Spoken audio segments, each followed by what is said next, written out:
Hi, everyone. Welcome to Gratuity. I'm your host, Darin. Thank you to everyone who's gotten in touch, everyone who's reached out, everyone who's taken time to be on the show. We really appreciate your support. If you want to get involved, please email us at gratuity@tastemade.com. We are so honored to have Mitchell Davis, who is the Chief Strategy Officer of the James Beard Foundation, on today's episode. Today, we talk about the James Beard Foundation's Food and Beverage Industry Relief Fund, how people can apply, how it supports the industry as a whole, and what the James Beard Foundation is doing to get the word out about what independent restaurants really need right now. We also talk about the awards, how they've shifted, and what their path is going to be forward. It's a really, really insightful and in-depth conversation, and we are so excited to be sharing it with you. So please sit back and enjoy some gratuity.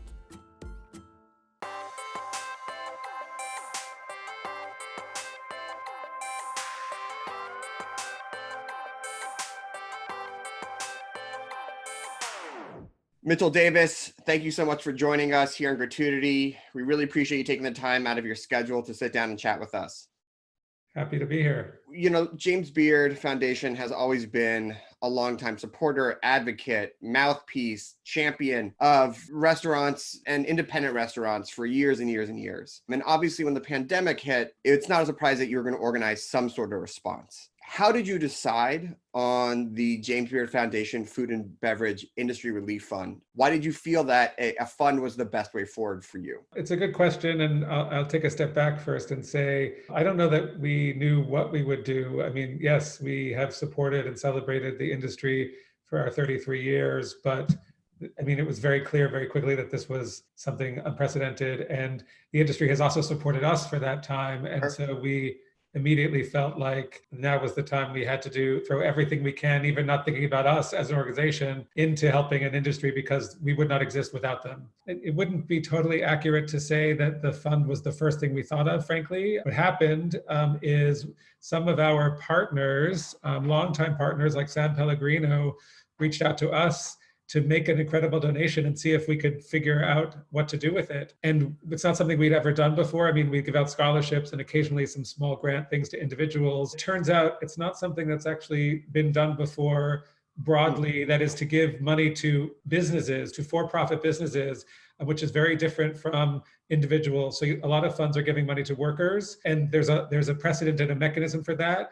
The for-profitness of it was unusual, and you see that even in the stimulus package. They can't just give a grant to a for-profit business. It has to be a small business loan, which they will eventually forego. And I now understand a lot of reasons for why that is. What I'll say is coincident to the crisis, let's call it, we had assembled a bunch of questions for a survey of chefs right after the first shutting down of restaurants began, to see what they felt the effects were for them. And it turned out to be really handy, both for us, for this fund, and for another organization we helped found, the Independent Restaurant Coalition, which is a lobby group. So we had all this data. Literally, I think the first government, Illinois was the first to shut down its restaurants, and that was on March 15th, and our survey hit March 16th. And it was questions like, how much money would you need? How much time can you sustain yourselves? What were your margins, like, et cetera? So we actually had some real data when it came time to figure out what to do with ourselves and this money. There was already talk about what the government might do, but also an understanding that that would take a lot of time or some time, although they moved pretty quickly considering it's $2 trillion and they're giving money out. So I got to give them some credit. But in the meantime, we thought we could grant these emergency bridge loans. And we decided from our data that $15,000 might be enough to get restaurants to the end of the month, a majority of restaurants. We had about 1,500 people complete the survey. The bulk of them fit between fewer than 50 employees, one restaurant, and they all thought somewhere between $15,000 and $35,000 would get them through a month. And then, to get them through 3 months, it was like $200,000 because no one knows the future. Anyway, so we operate on that data and we set up the fund. We had a second very big, so San Pellegrino gave us $1 million to give away, and we're past completely through to restaurants. Patron gave us $450,000. And then that, of course, seeded a lot of other people giving us money. Finally, we have a very big gift from a donor that I don't know if it's public yet, but it's a $2 million gift and lots of little gifts in between. On the one hand, it's a drop in the bucket.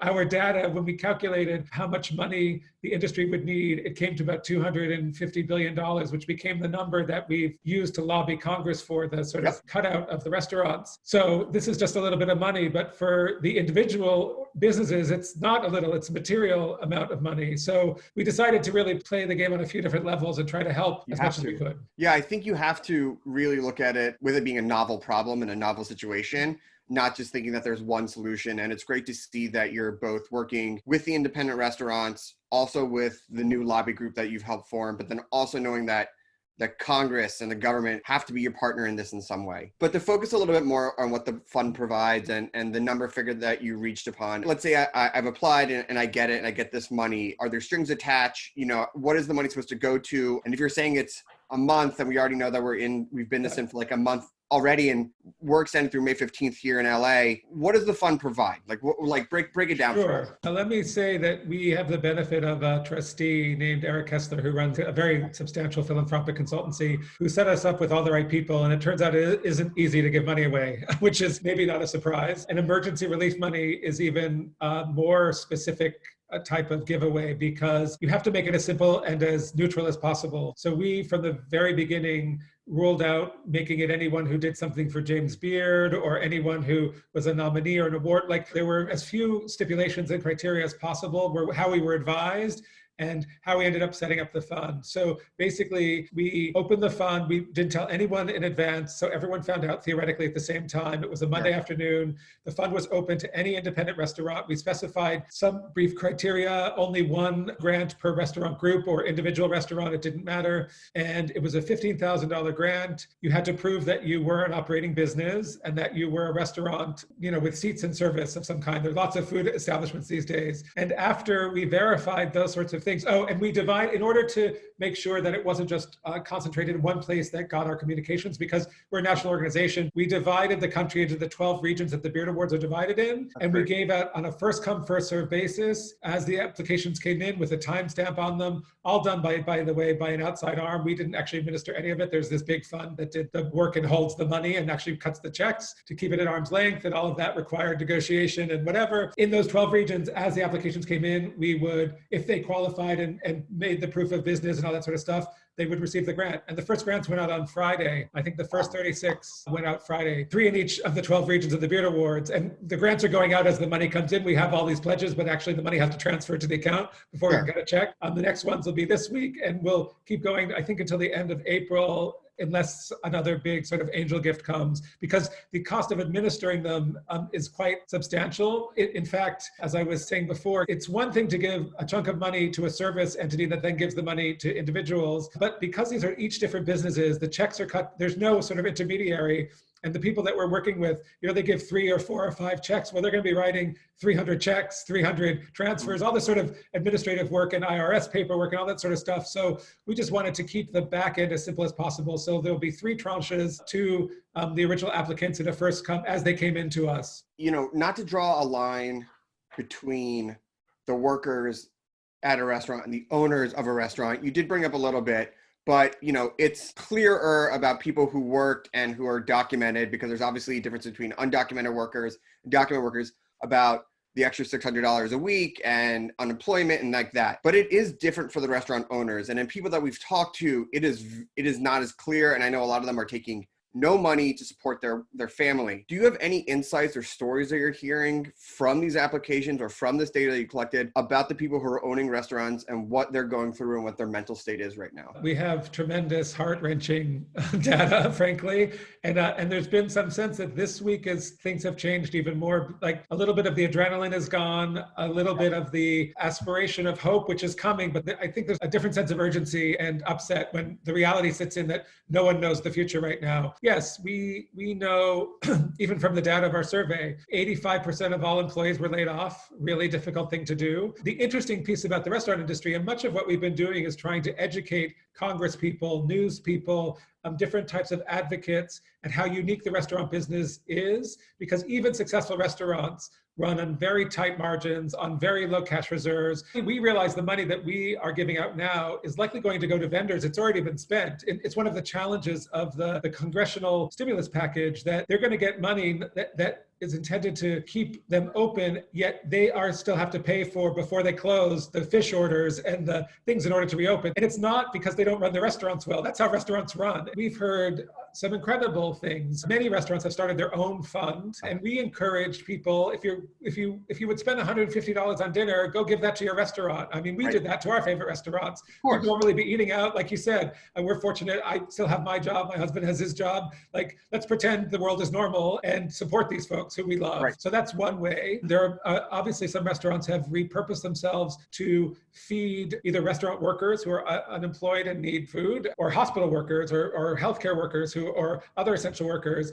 And some of them have found money either from private donors or even government programs that have kept their staffs open. But there's the very real question of, is it ethical to make your staff work in this moment? You know, like, yes, restaurant people want to work, and we know that, but you still put yourself at risk. And, you know, this weekend, the first sort of close hit stories of people dying from COVID came into my world. My friends' parents, you know, I went to high school with, and like all this stuff, colleagues. So it's very real. And I think a lot of restaurateurs and chefs had some difficulty weighing which came first, the health of their employees or the health of their businesses. And then there's the very real fact, and this came up in a call this morning, with the ease that they've made in most places, unemployment and the $600 top up, you come out pretty well from a waiter or a line cook or something in a restaurant. So even though it sounds so harsh to say we laid everyone off, a lot of people did it because they'd be well paid. Like, everyone wants to compare this to everything, anything, but I don't know that there's anything to compare it to, really. One of the things that has always proven ourselves as this industry that makes us all sort of tick at the Beard Foundation, and I'm sure in your world, is restaurant people are unique people. It's a funny, wacky thing.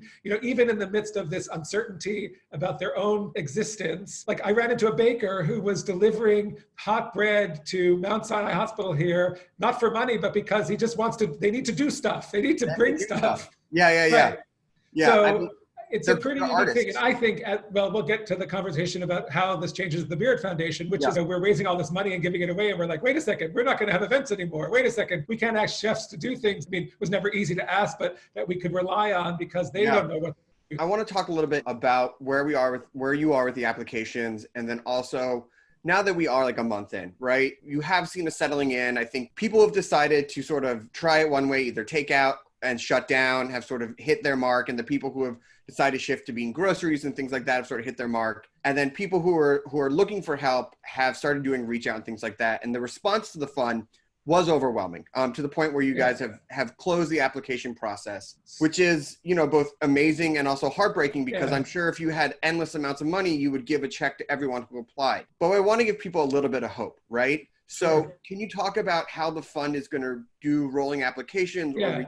Well, so we intended to keep the fund open a week. In 4 hours, we received over 4,000 applications. And 4,000 applications at $15,000 a grant is $60 million. There's no angel who's giving us $60 million to give away. As difficult as it was, giving false hope seemed really inappropriate also. So we closed the application. We kept everyone online.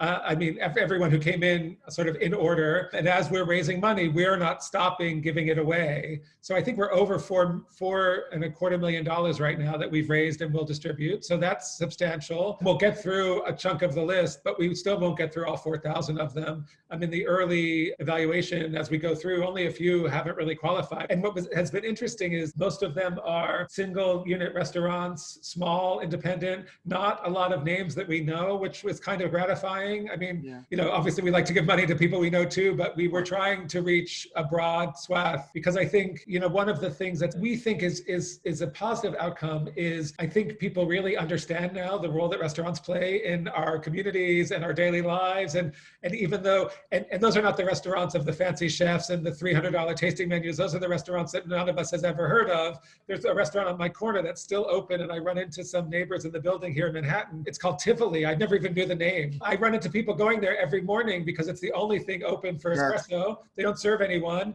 They deserve to succeed, you know? So I think that there's a real opportunity for us as a community to not so much educate people, because I don't think anyone wants to be educated, but find people to show how restaurants resonate with our neighborhoods and our streetscapes and our daily lives in a way that I think when we come out of this will be good for the industry and for all of us, even if we're not quite sure how yet. Yeah, I mean, I think that uncertainty is just going to keep rolling until we know just when restaurants can reopen, or people even feel safe to go back to public spaces. I mean, that hum of being in a tightly packed restaurant when the kitchen's going and the music's going and you just feel that energy. It's going to be interesting to see if people want that, or and to see if people just want to have maybe the option to go in and take out. It's funny. I hadn't really articulated this till just listening to you talk, but my academic research was about the sort of restaurant as a public sphere, which has always been, when they first opened to the public, the coffee houses of Europe and the restaurants of Paris were sort of places where public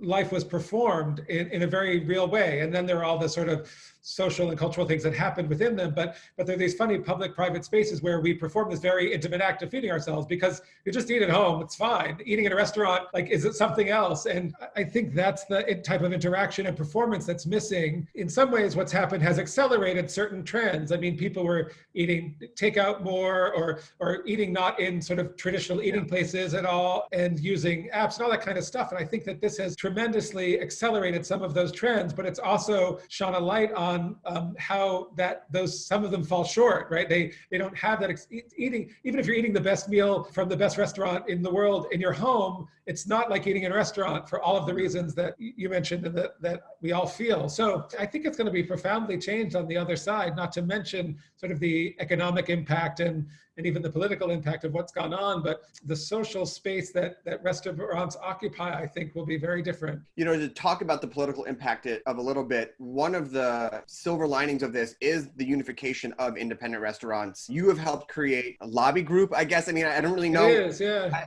I would say the lobby group, that unification, I think, is going to be the best things to come out of it. Because when you do the numbers and you see the numbers, independent restaurants make up so much more of not just the restaurant economy, but the national economy than I think even people in the industry really knew about. So I'd love for you to talk about how the lobby group came together and what the plans are immediately and then for the future beyond. Well, the lobby group is called the Independent Restaurant Coalition, and it is very much a coalition that began with a group of chefs and some representatives from our organization, and then we ended up helping fund it to start. And it is what's called a 501c4. It is a lobby group. It's an organization set up to lobby, which we are not as an organization able to do that. A lot of restaurateurs have learned a lot of Washington lingo very quickly. It's something the Beer Foundation has in its vision because of the reason you said. There hasn't really been an organization that has represented the independent restaurants in a way that expresses their values or tries to sort of engage with their values about taking care of their workers. There's the National Restaurant Association, the NRA, which is a very big, very established, very influential lobby group, but often sort of sides on the sort of big franchise and chain restaurants, has fought minimum wage and done some things that our folks don't agree with. But in this instance, it should come as no surprise, are also sort of lobbying for similar unique sort of dispensation for restaurants because of the way they work. And so there are some crossovers and some joint work that I think we may undertake. So we helped support this group, and to the best of our experience, there's some really sophisticated lobbyists involved in Washington, some communications people in Washington. Sam Cass has been a real driver of this, Obama's former chef and food policy advisor, who certainly knows his way around Washington and how things work. It's been very rewarding and very interesting because politics doesn't work the way we want it to necessarily, or way other things work, let's just say. And you have to be very strategic. Tom Colicchio, also someone who's very strategic and political, is very much involved. The initial asks and successes have been to make sure that the stimulus, the group entered in the third version 3.0, the third act of the stimulus bill, the $2.2 trillion stimulus bill, which had $350 billion carved out for small businesses, but small businesses that operate not like restaurants, even though restaurants were intended to be included. So the first task of the group, and success to some folks' surprise, has been to try to stipulate how restaurants are different and work differently for the reasons you said. They employ so many people so that the money can actually be used. And I'll give you a small example that hopefully is not too wonky. Everyone's talking about PPP, which is the payroll protection piece of the legislation. And that's where most of the money will be loaned and then perhaps forgiven to small businesses. If they retain 90% of their staff, they'll be able to be forgiven 70% of the loan if it's paid for staff. But restaurants were the only business that were forced to close early by governments and laid off all of their workers. So they have no workers. So if they have to hire everybody back and they're not open in order to take this money, and no one knows when they'll be allowed to open, the money may be nothing and they may end up with a loan that was useless.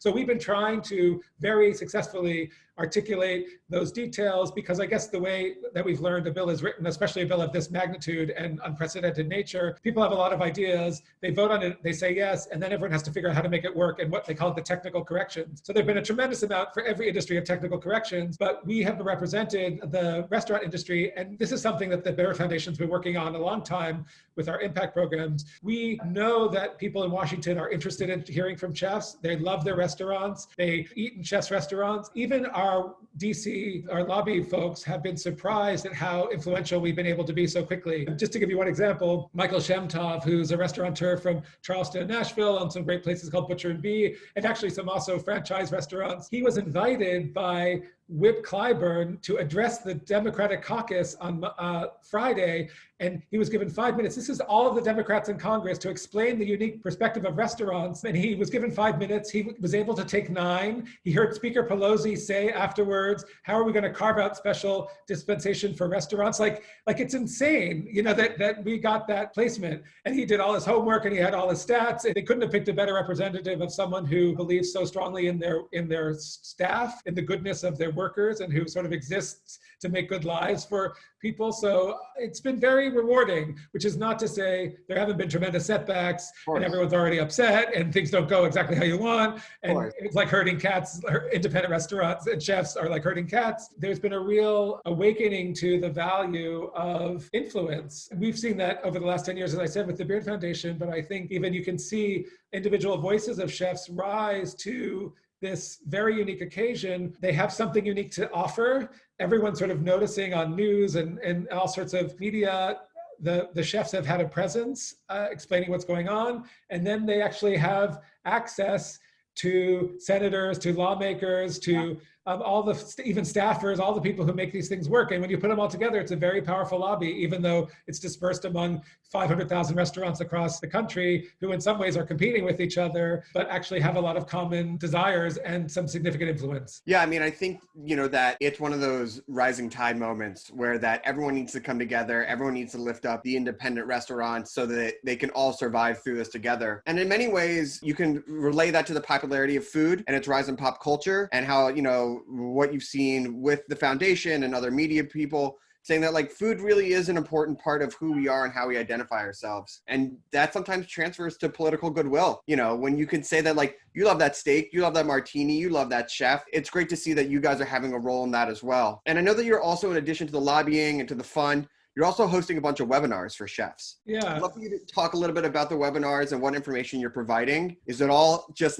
how are we going to get through this? How you're going to pay your bills? Or is there some also let's take a break and we'll teach you how to make sourdough or something like that? It's a real combination. You sort of hit the nail on the head. There've been some mixology classes. There've been some sobriety classes on the other side. Yeah. The first webinar we did was really just a state of the state. Over 3,000 people signed up, which was unheard of for us. I mean, obviously people have more time, and also chefs are at their computers probably a little bit more than they would normally be. We run the full gamut.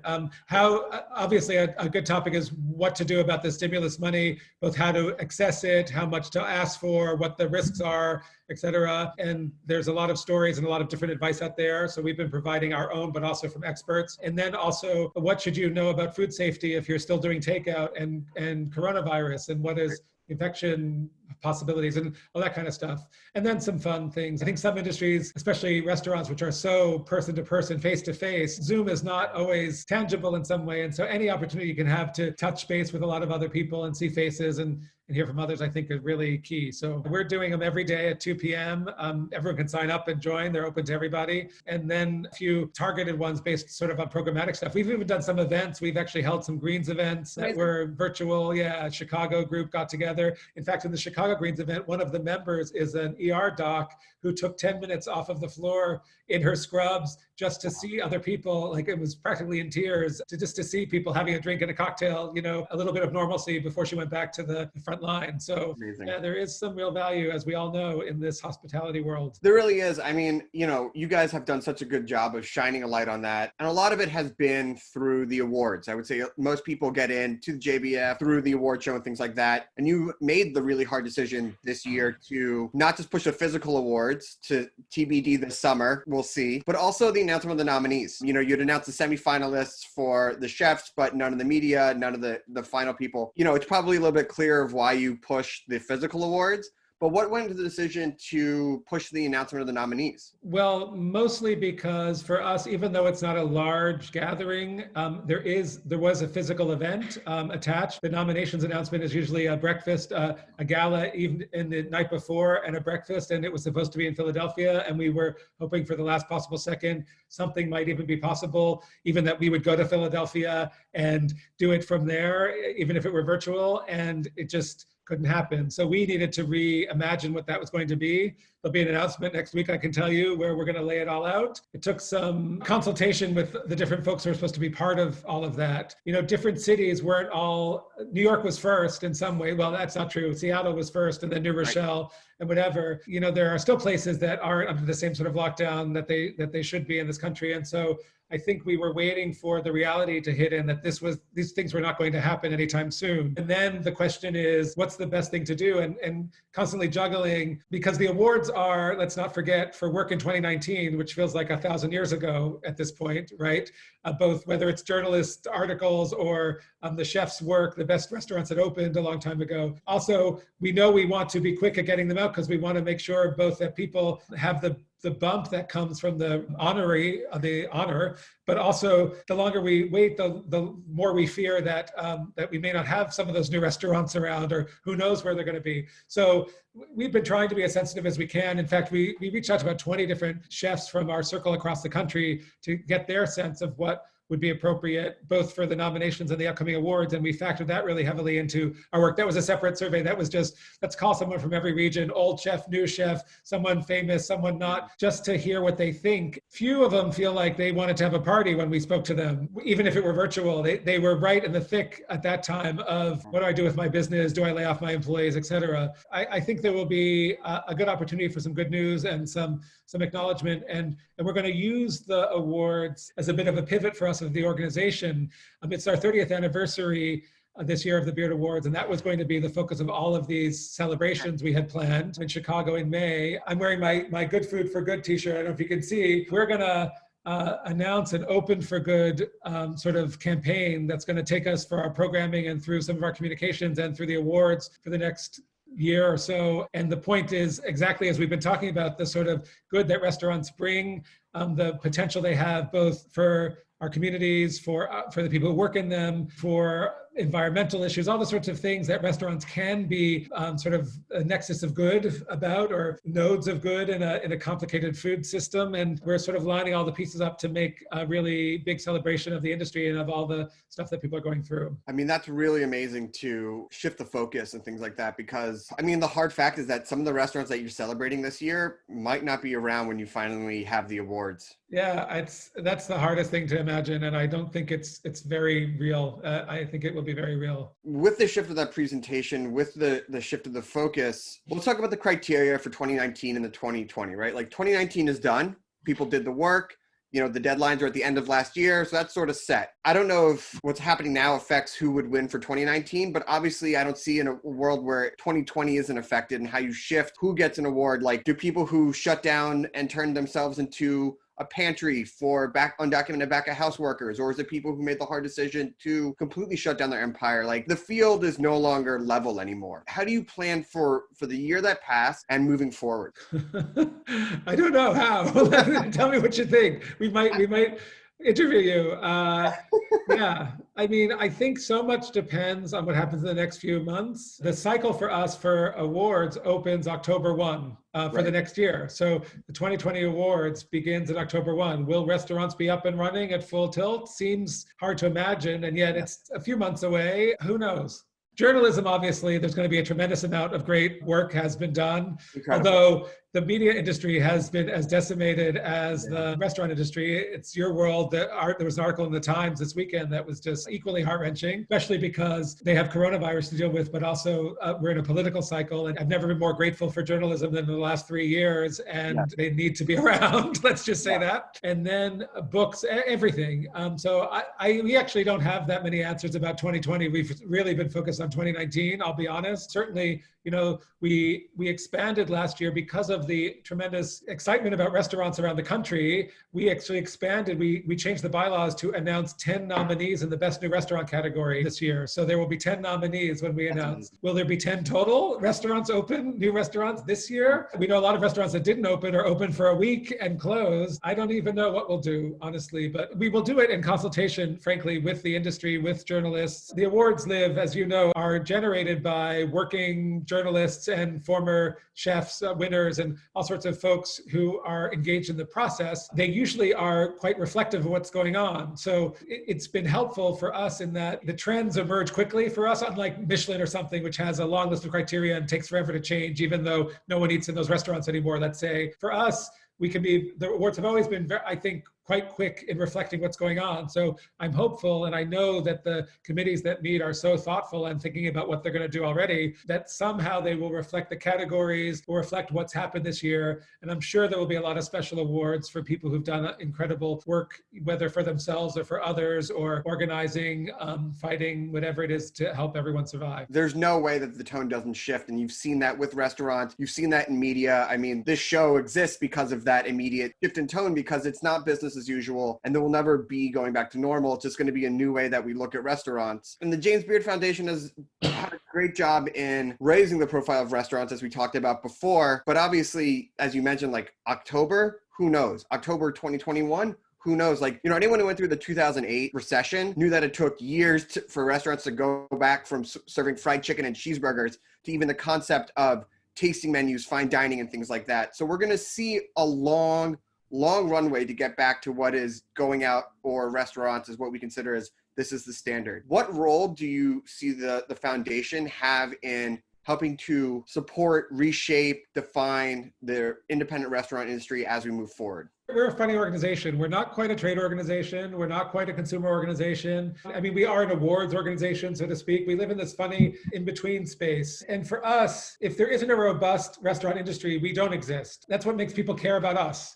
And so I think over the last few years, we've taken that to heart even before what's going on right now in trying to help independent restaurants who want to sort of operate and live by a certain set of values. For a time, it's been about environmental sustainability and how you make better decisions and how we let people know some restaurants make better decisions than others, whether it's about the culture of the work environment and inclusion and equality, or how women are treated, and those sorts of things have been a real focus of ours in the last few years. And at the same time, not losing that incredible sort of magical value of gastronomy, of the art of craft of food, which is what makes us unique against other environmental organizations or other sort of human rights or workers' rights organizations, is for us also there is this kind of unique passion for the art of cuisine, let's say, although that sounds too haughty, but something that is a unique cultural value of food in general. And so I think our role isn't going to shift that much in terms of those aspirations afterwards, but the way that we do our work has to shift very dramatically, because we are very events focused, because we began with a house, and our founders were like, what do we do with it? And they invited Wolfgang Puck to cook dinner, and everyone thought that was good and exciting. And for a long time, that was the focus of what we did. We added the awards a few years later because we felt like, well, if we really think you should perform, then some people perform better than others, then maybe there's something to add to that. So when we look at what we have, the resources that we have, whether it's programs, advocacy training, things like webinars, or even thought leadership in circles like among influencers and policymakers or Davos or what have you, as an organization, I think our role remains underscoring the values and the values of this community of independent restaurants who aspire to excellence in however they define that, who are fixtures in their communities, who have some political influence, who are can be great employers, certainly are big employers, who generate a lot of revenue, who support local economies, all the sorts of things that restaurants do. How do we sort of bolster that now from the other side, challenged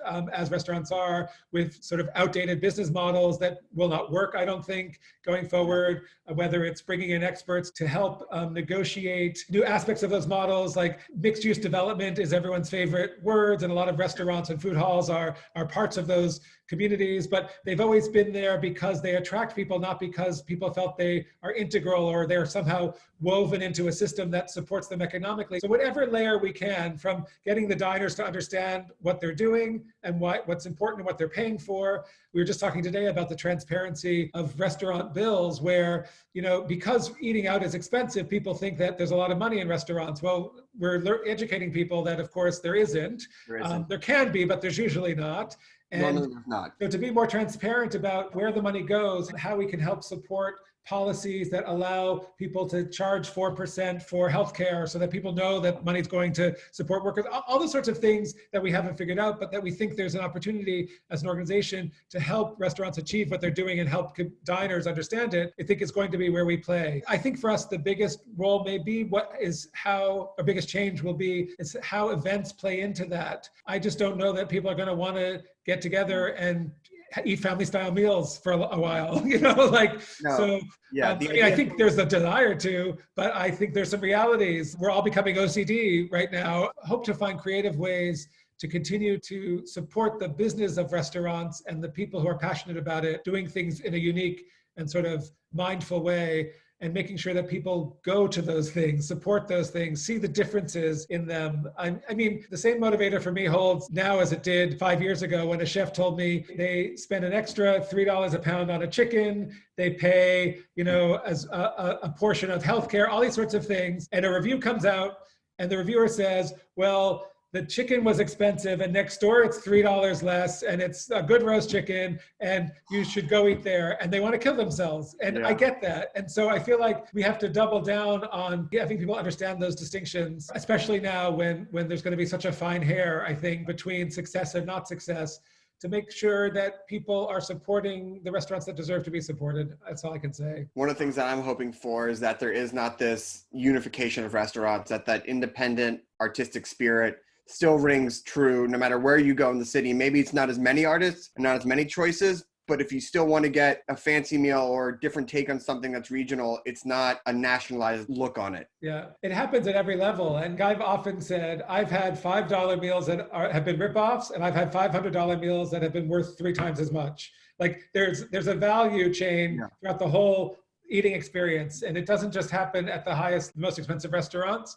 There can be value and values expressed at the cheapest restaurants. And I feel like we have to find a way, we've come so far in people appreciating, I think, flavor and freshness in food and things that were not always to be taken for granted in restaurants in America. But now I feel like we need to add a sort of notion of discernment, not just sort of entitlement and personal pleasure, but an understanding that these two things are not actually equal. And so because I know that and can feel that difference or taste that difference, discern that difference, I'm going to support this one and not that one. And I think that will be very powerful. It's the sort of thing that keeps sort of very dynamic, long-standing food cultures in check. It's not just that France has great chefs, it's that France has great eaters. Same in Italy. There's great food there, but there's also great food knowledge among the people. And so I feel like that level of discernment, the grandmother who keeps the sort of salumi dealer in check by saying, no, this is not good enough, is what sort of keeps a system functioning at a very high level. So I feel like we have to cultivate that aspect of our amazing food culture here. Yeah, I mean, I think that this will weed out some people for a terrible reason,